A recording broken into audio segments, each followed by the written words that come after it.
Getting ready for our live stream today. We have a lot to talk about.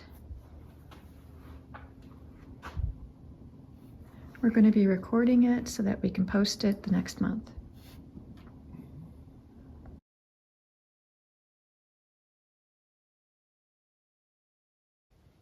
I love coming up in the middle of the afternoon and finding our kitties sleeping on our bed. You notice that Scott doesn't make his side. But the sun comes through this window because this is south. And we have an old house. And our house is chilly. Isn't it, baby? Oh my God, I hear the purrs. Yeah. And Big's up here. Big, are you nice and warm? Huh? I just thought I'd come say hi. I love it that you guys come up here. It's so cute. All right, I'll leave you alone.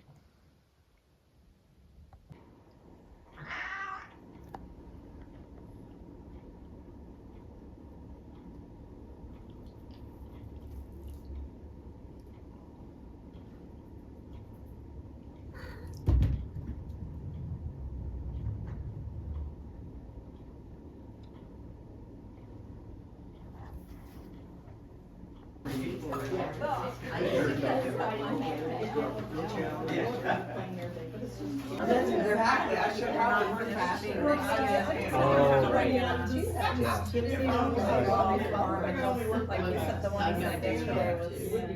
He's a saxophone player, and so he sent it without the sax line.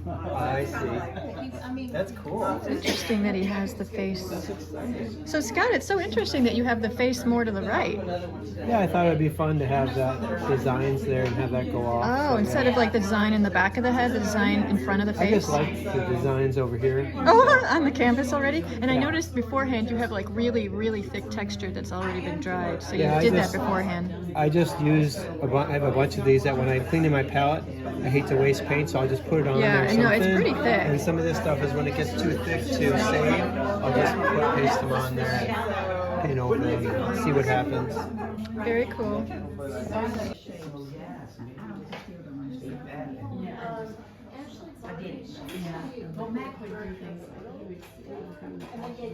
I know, he's getting pretty abstract. It's like, what is happening? Marcia, what's going on with him? So cool. Okay, I'm glad you like it. I know, the palette is pretty crazy. You never know what I'm gonna see on break time. All this build up is old paint, Scott. Oh, Yeah, I'm sorry. He brought that canvas just like that. So with abstraction and with these really, really thick spots. And then he kind of made that thick spots over there into her hair. Yeah, I love it. I know, it definitely is different, isn't it? Yeah. It looks great. I mean, it really shows up from across the room. My palette sometimes, and things. Yeah. Just scrape it out. I've got a bunch of these You just never know what's gonna happen. Yeah. I haven't thought about it, just so yeah. It's all right. You can keep looking. I just want to always. Oh, look at someone went through your forehead. Yeah. I wonder what that means. You never know. It will be gone the next half hour. That's the thing. I mean, he puts things in and takes things out. So Scott, why did you do that stroke right through her forehead? You don't know? I guess it looks okay. It looks very much like she's in space or something. I'll look at it later. So I didn't have that much energy today. I was kind of just pushing things around. I know. I never really like looking up at the model. So I kind of, just struggled, and I wasn't like, let's just say, hyper inspired. But really, it was just the brown. I only used that red, that alizarin crimson and the blue for the scarf and the shirt. Mainly for the face, it was this red umber, tiniest bit of blue, but really just red umber and white. And then the shadow was just a little bit of blue added to this. And this is just a gray toned canvas that I had already. That's about an 8 by 10.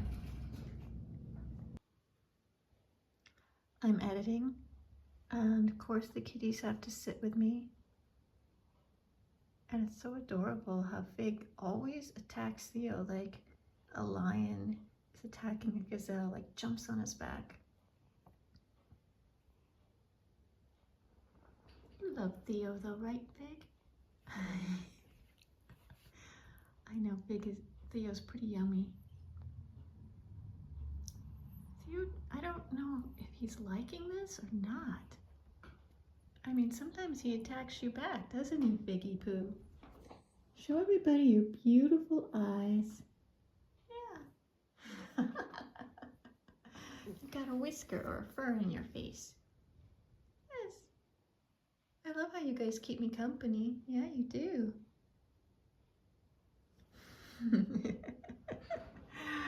Editing.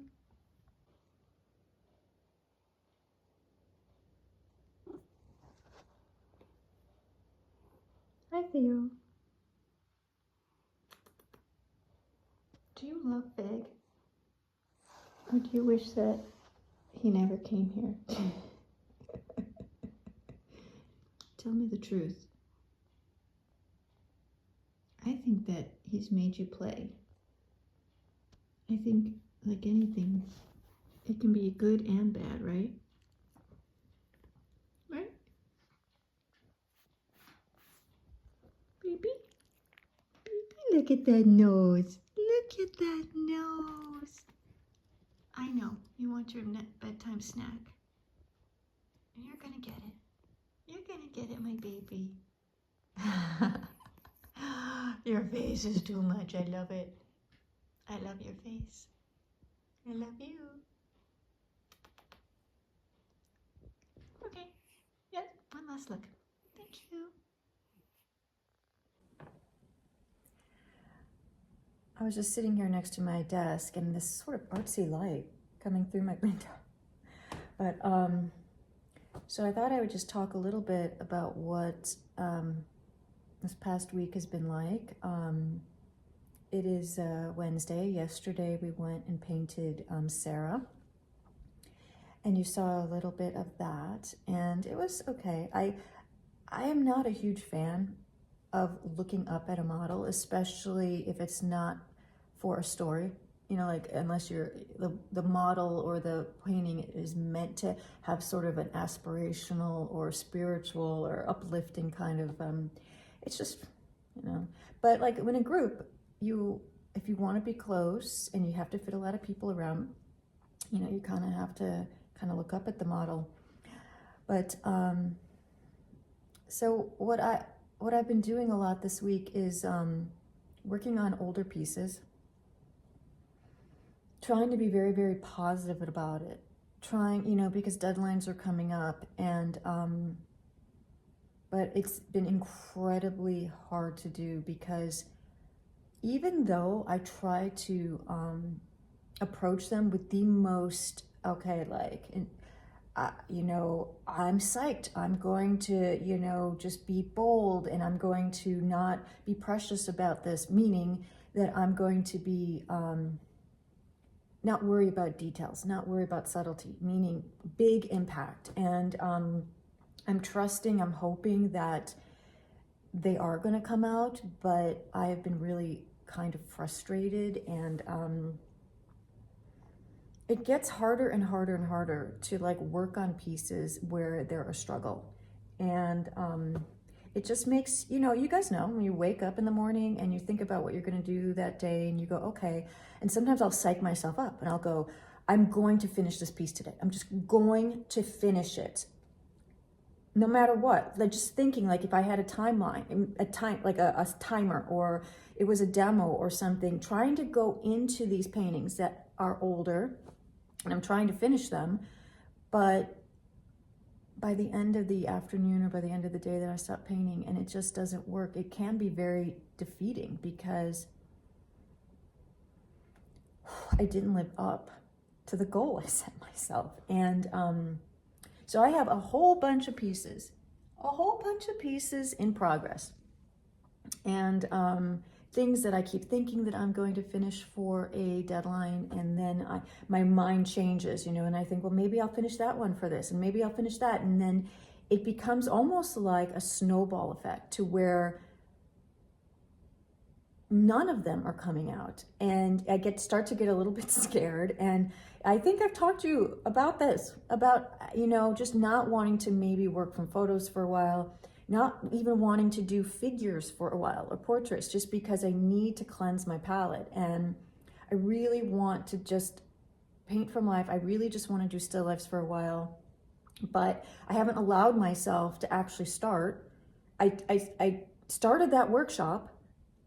I promoted it, sold it, just to get myself to do it. And it's scary sometimes, because you think, well, I'm going to have some duds, or I'm going to have, I tend to be a little bit too ambitious when I start a still life. All of a sudden, something that's really small and simple gets really, really big. So I have to tell myself, no, you're just going to do an 8x10. You're just going to do a 9x12. Literally 2 apples. Yesterday, we went to Trader Joe's to buy like stuff and flowers. So I bought some pink roses and some of these white flowers. Even these flowers to me seem very ambitious. I decided, I turned off all my lights. I'm just going to use North Light and set up this, my monitor table, took my computers and my monitor off, and I thought, maybe I'll just paint a few apples, get my, brought my pochade home, and if I turn off the lights above me, because honestly, I was having too many reflections, well, maybe I'll use this window and I'll stand right here, and I'll just have side light. Now there's a little bit of ambient light from over there. Well, I'm just talking because I just want to be transparent. I'm procrastinating, I'm intimidated. I know I'm probably not even gonna like these, but my heart is not in finishing that old still life. My heart is not in finishing these pastels or these drawings or any of those other things up there. My heart is not finishing that. My heart is not finishing these things down here. And it's devastating. Sometimes I get to this point where nothing's working, and I kind of deadlines for competitions, deadlines for shows that are important start coming up, and I start to get this overwhelming sense of being a failure. And I start to think, okay, Susan, this is life. You signed up for this, some contract and some subconscious thing that you did, and you just have to work through these feelings of being inadequate. And I'm saying this because I think sometimes I want people to know that every artist, I think, goes through this in some sense. Some people are more open about it. Some people, it's more obvious. Scott definitely goes through this. We all want our next painting to be a masterpiece. We all, work really hard every day to get things to work. I'm too intimidated to even paint those flowers I bought yesterday. I stood in Trader Joe's for 10 minutes, just staring and thinking, well, what flowers can I paint? I don't know how to paint any of these flowers. They all seem too hard. So I grabbed some apples.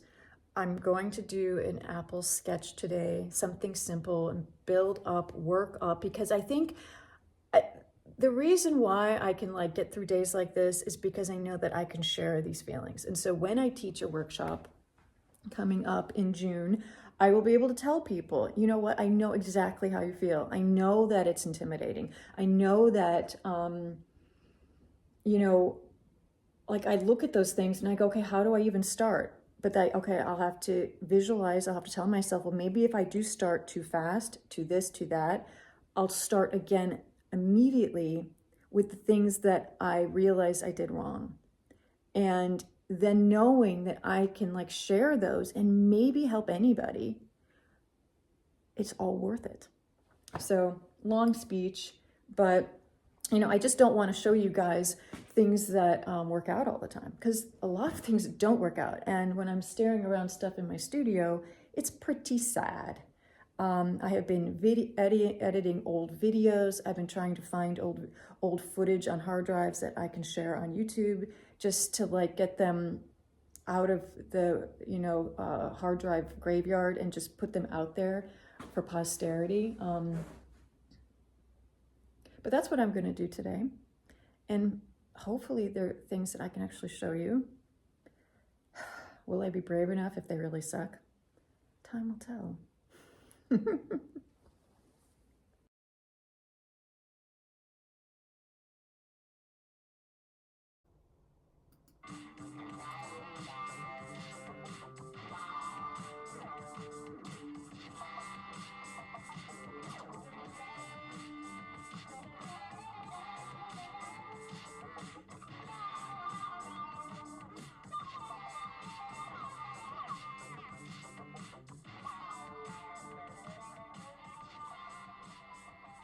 Wow, are those drawings on the back? By the way, we've started. Yeah, these are. Susan Lyon is on. Yay! Scott Burdick's significant other. Who told me, by the way, when I invited Scott, I said, you know, I really like you to be in my drawing show. He goes, well, that's great. He goes, but my wife's much better drawer than I am. And I looked at your work and I go, yeah, I agree.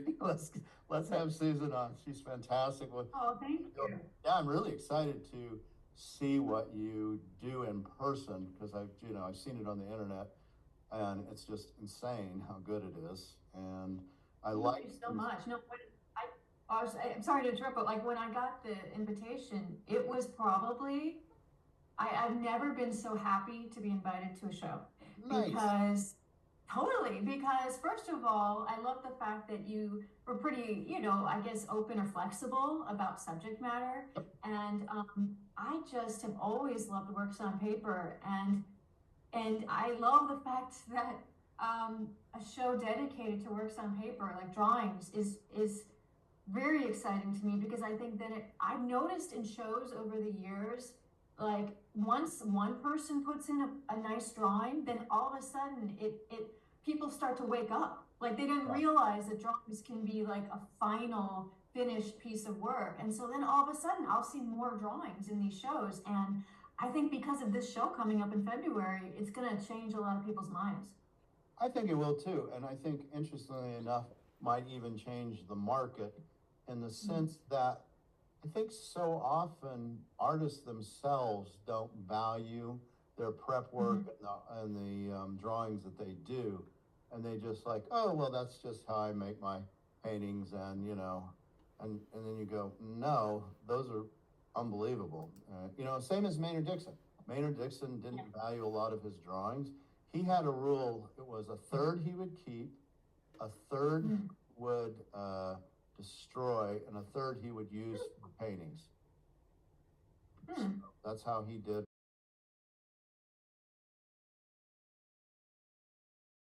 I'm going to start the book on tape, Jonathan Strange and Mr. Norrell. I watched the TV program and it was pretty fun, but Scott said he listened to this already, and that of course the book has so much more. So, and I love these sort of fantastical stories. This should be good. How long is this? 32 hours and 29 minutes. I absolutely love books that are very long. Okay, this is gonna be fun. I'm gonna start my apples. I have closed the shades on this side so I don't have the, you know, that kind of bounce light from the side. I'm gonna do a tiny little apple painting, and I'm gonna listen. It's so exciting when you have a good book to start with. Sort of a makeshift little area. I'll have to figure out how to do this better. Simple little apples. Of course, if I'm gonna use this, I'm gonna have to turn these drawers this way so that I can get in my drawers and actually get the paint. But I'm just gonna do a few colors. I have my little music stand for my book as my side thing. Like I said, I'm gonna make it better in the future. Listening to my book. Okay, I have to get a canvas. 6x8 gray museum board, just sealed with water-based polyurethane. Just starting off very basic, just doing the outlines, shadow shapes. Just use this brown. Listening to my book. I love it already. A vagabonding young